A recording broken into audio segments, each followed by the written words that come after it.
Todas as manhãs, quando o sol nasce, ele se levanta e vai em vindas com sua pobre educação. Vai tomar seu leite, preparar seu sermão e colocar a culpa de tudo em um babaca. Sou um legendário e como legendário vou entrar na selva para me tornar um homem de verdade. Ahu! Ahu! Ahiu, ahiu.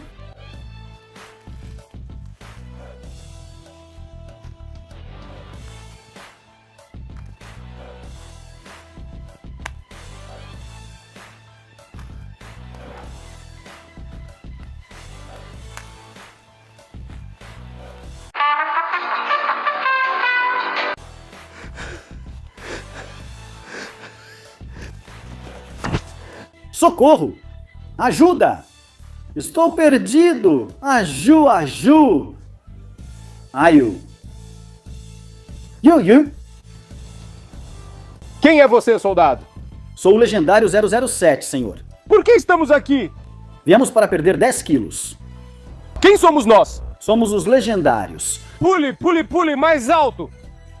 Sim, sim, eu tenho que aprender a gritar mais alto. Ah, ah, ah, ah! Vamos lá, lendário, repita depois de mim. Aju, aju, aju, akunat. Ayu, ayu, akunat! Lendário, para que você veio nessa missão? Para ser um homem, senhor. E por que você quer ser um homem? Porque minha esposa mandou, senhor. É um verdadeiro homem.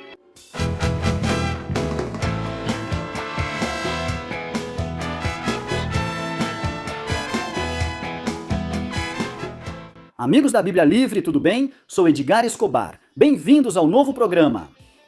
Há um grupo que está se tornando muito popular em toda a América Latina e também aqui nos Estados Unidos, conhecido como Legendários ou Legendários 4x4 ou Legendários Global. É um grupo que enfatiza supostamente a masculinidade bíblica. Eles pegam um grupo de homens, levam para uma montanha e fazem coisas secretas que não revelam para todo mundo. Tem muito secretismo nisso tudo, não é? Não podemos te dizer, não podemos te contar, não vamos te falar quais são as provas que você tem que passar. Você tem que se isolar lá numa montanha e lá vai reconhecer sua própria masculinidade e ao mesmo tempo vai encontrar Deus e será um verdadeiro homem de valor. Vocês se lembram dessa música? Sim, senhor. Homens de valor, que cumpram promessas. Pois é uma espécie de retiro tipo militar, onde eles passam por uma série de testes. Na verdade, eles têm seu próprio uniforme e tudo mais.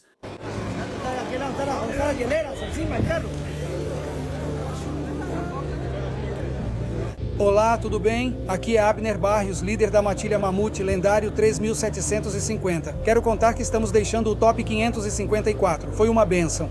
O Espírito Santo se derramou de forma sobrenatural. As pessoas foram impactadas.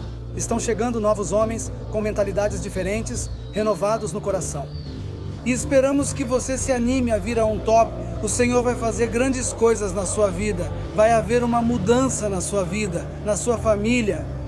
E eu sei que o Senhor quer ter um encontro com você aqui na montanha. Então que Deus te abençoe. Aju! Eu gostaria de ser o líder da matilha do urso preguiça. Não sei o que vocês pensam, mas somos uma matilha meio estranha. E a linguagem dele é uma linguagem militar. Aju Akunad. Ayu, ayu, ayu. Onde foi que eu já vi isso antes? Ajua, Akunad! Ajua, embalem! E todo esse processo militar, todo esse processo de exigência, de acampamento, é muito emocional. Toca muito as fibras emocionais de todos esses participantes, fazendo-os ver como não têm sido homens adequados. Eles também os direcionam para a ajuda social e realizam trabalho social. É importante destacar. Não é? E se formam como verdadeiros homens valentes. Eles são legendários. Algo como a versão Temu dos Vingadores. E eles têm uma estrutura tipo iniciação, ou seja, por níveis. Eles vão subindo de nível dependendo se cumprem certos requisitos. E à medida que vão subindo de nível, vão recebendo informações que antes não recebiam. Então eles trabalham muito com o que muitas seitas fazem, que é essa questão do secretismo. E claro, os testemunhos não demoram a aparecer. Muitos deles dizem: minha vida mudou, sou um homem diferente. Desde que estou aqui, definitivamente restaurei minha família. Voltei para Deus. E a gente diria: glória a Deus, aleluia, avivamento, que bonito tudo isso. Mas lembremos que é o mesmo que dizem todas as seitas e agrupamentos pseudo-religiosos. Todos dizem em seu agrupamento pseudo-religioso que sua vida mudou para sempre. Portanto, alguém afirmar que sua vida mudou para sempre não revela muito sobre o agrupamento. Na verdade, vamos analisar se tudo isso que vimos e tudo isso que refletimos sobre o que eles fazem é realmente algo bíblico ou não. Porque o que é certo é que está muito revestido de cristianismo. Então vamos analisar alguns pontos sobre os quais eu refleti a respeito disso. Tenho que dizer que tentei me comunicar com eles várias vezes. Já faz quase um ano que estou trabalhando nisso. Eles não me respondiam. Só uma vez me responderam e me passaram para outro, que nunca mais falou comigo, nem disse nada. Então, como eles não aparecem, como tem tanto secretismo, eu analiso tudo o que existe nas redes sociais, todas as informações, e cheguei às seguintes conclusões. Número 1. O método de Deus é suficiente. Está claro que a Bíblia não fala absolutamente nada sobre experiências extremas ou com a natureza. Isso faz mais parte de certas filosofias gregas para que um homem possa ser transformado e encontrar sua própria masculinidade. Ou seja, eu não consigo imaginar o apóstolo Paulo e o apóstolo Pedro fazendo um acampamento de apóstolos onde colocam todos para fazer flexões, cortar galhos das árvores e fazer coisas de homens. Nós somos os homens. Ou seja, não existe desafio maior na Bíblia do que os próprios desafios e perigos da pregação do Evangelho. Esses eram os desafios que eles enfrentavam como homens. E embora um retiro ou uma saída, no meu conceito, não seja ruim, desde que se dediquem à oração, à adoração, ao estudo bíblico e ao aconselhamento mútuo, isso está certo, pois aqui há mais do que isso. Aqui há mais do que isso. Aqui existe um método, existe uma estrutura. Para eles, esse é o método que os leva a se aproximar mais de Deus. É como dizer para Deus: muito bonito isso de igreja, muito legal tudo isso de orar, de ler e de estudar a Bíblia, mas isso não é suficiente. Precisamos, para sermos verdadeiros homens, ir para uma montanha e conviver só entre nós, sem mulheres. Isso já soou estranho. Ou seja, em poucas palavras, implicitamente, esse tipo de agrupamento, clubes, quase logias, acabam nos fazendo entender que a Bíblia não é suficiente, que o método de Deus não é suficiente, que faltou a Jesus ter inventado algo como os legendários. Não, o que foi revelado não é suficiente. Não é assim. A Bíblia afirma o oposto. 2 Timóteo, capítulo 3, versículo 16. Toda a Escritura é inspirada por Deus e útil para ensinar, para repreender, para corrigir, para instruir em justiça, a fim de que o homem de Deus seja perfeito, plenamente preparado para toda boa obra. Ou seja, com a Escritura já estamos inteiros, completos, plenamente preparados. A palavra para plenamente, em grego, é exertimenos, que significa equipar completamente, capacitar plenamente, deixar pronto para uma função ou prover tudo o que é necessário. O que o texto quer nos fazer entender, então? Que não precisamos de nada além da palavra de Deus para que nossa vida seja transformada. Os homens não precisam ir para uma montanha, fazer exercícios e caçar animais para se sentirem homens. Não, não precisamos disso. O que precisamos é da palavra de Deus. Número 2. A Bíblia proíbe que criemos nossas próprias estratégias. Existe um princípio fundamental no qual acredito plenamente, que é o princípio regulador do culto. Ou seja, nós não precisamos inventar nada, já está tudo inventado. O Senhor já nos disse o que tínhamos que fazer. Acrescentar qualquer coisa ao que temos que fazer, como vimos anteriormente, é dizer que o que foi revelado não é suficiente, e eu não posso acreditar nisso. Mas, além disso, criar nossas próprias estratégias, supostamente para sermos pessoas melhores, ou cristãos melhores, ou homens melhores, vai contra o de a palavra. Deuteronômio 4:2. Não acrescentareis a palavra que eu vos mando, nem diminuireis dela, para que guardeis os mandamentos do Senhor vosso Deus, que eu vos ordeno.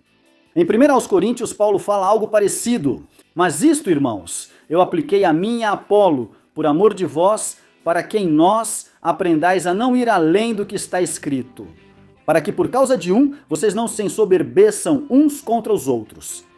Não ir além do que está escrito.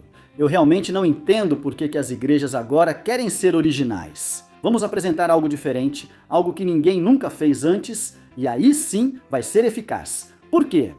Porque, se a Bíblia ela está nos dizendo que não devemos ir além do que está escrito, essas coisas de testes, esquemas, práticas, a Bíblia não manda nada disso. Não manda caçar na floresta, nem fazer nosso próprio fogo, nem nada disso.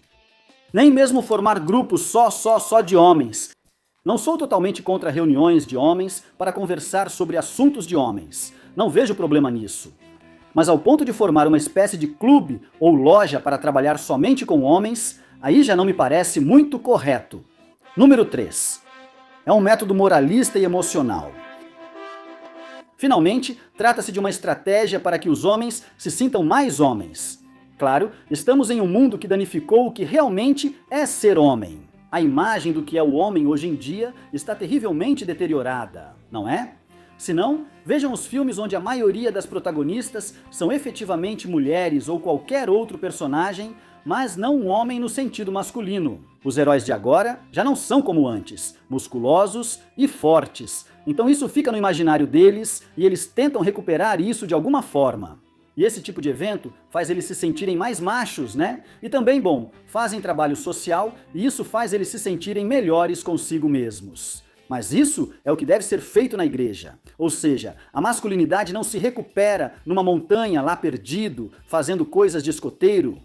Não precisamos virar escoteiros para sermos verdadeiramente homens. O que precisamos é voltar para a igreja. É a igreja que nos ensina a palavra de Deus, a pregação do evangelho, a comunhão com os irmãos. Queremos fazer obra social? Pois para isso também existe a igreja. Essa é uma das missões da igreja, ajudar os mais necessitados. Mas o Senhor não nos mandou inventar instituições por aí. Isso é muito parecido com o que fazem hoje os coaches e aqueles que estão tentando promover métodos de autoaprendizagem e métodos de orientação, de sabedoria humana.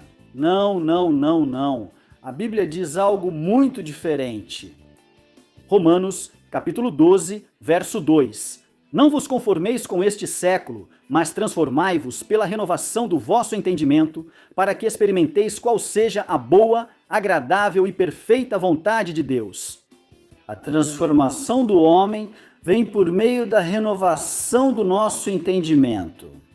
É a palavra de Deus, irmão, a palavra de Deus. E alguém pode me dizer, sim, mas é que lá vamos e pregamos a palavra de Deus. E será que não pode fazer isso na igreja? Que necessidade tem de fazer lá? Lá estamos sozinhos e concentrados. Por isso, faça isso sozinho na igreja. Faça isso sozinho na igreja. Isso não muda a experiência, porque é o Espírito que traz convicção, não o contexto. Número 4. O secretismo é completamente antibíblico. Como mencionei anteriormente, já faz mais de um ano que estou tentando me comunicar com esse grupo para realmente saber o que eles fazem. Mas em princípio, eles sempre dizem, não podemos te contar nada até que, quando você se tornar membro, quando estiver conosco e pagar, porque é preciso dizer, além disso, isso não é de graça e também não é barato. Eu tenho que dizer, certo? Até que você faça parte do nosso grupo, não vamos te dizer o que fazemos. Esse secretismo não está nas Escrituras, é contrário ao princípio bíblico. Veja o que diz o próprio Senhor Jesus Cristo. João 18, 20. Jesus lhe respondeu, eu falei publicamente ao mundo, sempre ensinei na sinagoga e no templo, onde todos os judeus se reúnem, e nada falei em oculto. A mensagem do Evangelho é pública, não é oculta, não é secreta. Jesus não escondeu nada, meu irmão. Mas é que Jesus não lhes dizia tudo completamente. Ele dizia sim, o que acontece é que falava por parábolas, e eles não entendiam. Mas ele foi absolutamente claro e disse muitas coisas com clareza e não escondeu sua mensagem, nem se escondeu. Esse negócio de guardar segredos e não poder falar é coisa de seita, irmão. Então, muito cuidado, porque os legendários por esse caminho podem acabar se tornando uma seita. Número 5. É um método psicológico de fundo que cria dependência emocional. Tem um livro de um filósofo francês muito famoso, nada cristão, isso precisa ser dito, Michel Foucault. O livro se chama Vigiar e Punir. E ele, nesse livro, basicamente explica como é preciso subjugar o corpo para controlar a mente, literalmente. Ele diz: o corpo é diretamente capturado em um campo político. Essa é a mesma lógica com a qual funciona esse, entre aspas, ministério dos legendários. Vamos subjugar o corpo, vamos submeter o corpo, porque submetendo o corpo, vamos submeter a alma. Eles veem o corpo como algo ruim, que deve ser submetido, controlado na natureza, no meio da selva, para depois a alma se comportar conforme a vontade de Deus. Mas a Bíblia não ensina isso. A Bíblia ensina que tanto o corpo quanto a alma são corrompidos pelo pecado. E também ensina que tanto o corpo quanto a alma serão redimidos. Essa é a verdadeira doutrina bíblica. Então isso é, no fim das contas, uma manipulação psicológica. Essas pessoas acabam dependendo ainda mais dos seus legendários. Já não podem simplesmente ir a uma igreja, frequentar a igreja e ser apenas mais um participante, mas também precisam fazer parte dos legendários. Eles criam uma fidelização psicológica. Eles manipulam as emoções desses homens lá, porque sim, nós homens também choramos, irmão, e não tem problema nisso. Mas então eles manipulam as emoções desses homens lá, enfiados na selva, atolados na lama, para que se sintam mal consigo mesmos. E o que existe é uma mensagem moralista, não uma mensagem espiritual. Como eu sei disso? Porque investigando, um dos principais patrocinadores de tudo isso é o falso mestre, falso profeta e falso cristão Ivan Vindas. Sim, senhores, aquele que faz cair ouro do céu. Ele é um dos que patrocinou esse movimento dos legendários. Então isso fala muito mal desse movimento. E número 6, distorce a masculinidade bíblica. Ser homem não é ser forte fisicamente, embora evidentemente nós, homens, tenhamos mais força. Ser homem não é se tornar o super-herói, conquistador, dominante, certo? Elite. Não, biblicamente não. A Bíblia ensina que a força do homem está na sua capacidade de sacrifício por aqueles que ama, especificamente por sua esposa. A Bíblia ensina, Efésios 5:25, maridos, amem suas esposas, assim como Cristo amou a igreja e se entregou por ela. Então, o homem biblicamente não é aquele que consegue fazer fogo com um graveto, não é aquele que sai caçando na selva, não é o que faz exercícios, não é o que deixa a barba crescer. O homem é aquele que é capaz de sacrificar tudo, de se entregar por completo. É aquele que morre em favor daqueles que ama. O homem não é um super-herói que realiza grandes feitos. O homem é o servo que aponta para Cristo, que quer ser como Cristo. Nesse tipo de grupos, como legendários, esses homens, por não se sentirem identificados e por se sentirem abandonados, e muitas vezes as igrejas têm culpa disso, há muita ênfase nas mulheres e os homens acabam esquecidos, então buscam identidade no grupo. Eles fazem parte do grupo, se sentem parte de algo e então aí eles se acham legendários, legendários unidos e toda essa história. Mas a verdadeira identidade masculina não está no grupo de homens. A verdadeira identidade masculina está na igreja composta por homens, mulheres, crianças, idosos, etc. Somos homens no sentido deles, ou seja, na maneira como marcamos uma diferença, mas ao mesmo tempo na maneira como os protegemos, os amamos, nos sacrificamos pelos outros. Eu não vejo nada na Bíblia que me mostre que devemos segregar os homens em um espaço específico só para eles, onde eles mostrem sua masculinidade e todos usem uniforme. Não, para mim isso já tem cheiro de seita. Que pena, e eu tenho que dizer, eles estão confundindo força externa com caráter interno. A identidade do homem está em Cristo, em seu Senhor. E a identidade e o caráter do homem se manifestam na comunicação e na comunidade eclesiástica. O homem é homem conforme trata sua esposa. O homem é homem conforme cuida de seus filhos. O homem é homem conforme valoriza seus pais. O homem é homem no meio do relacionamento com os outros. Não indo para uma montanha para me isolar com outros homens. O homem é homem no conceito eclesiástico. No contexto eclesiástico.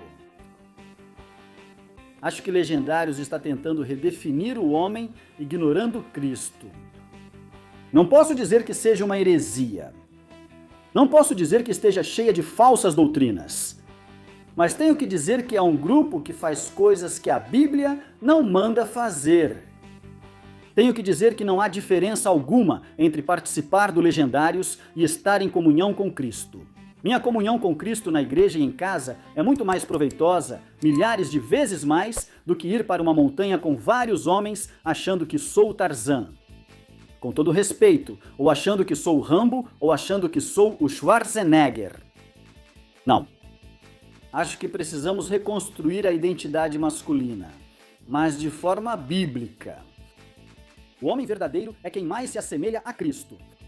Cristo não andava por aí num monte brigando com ninguém, nem mostrou suas habilidades de caça ou pesca. Cristo é o maior exemplo de homem.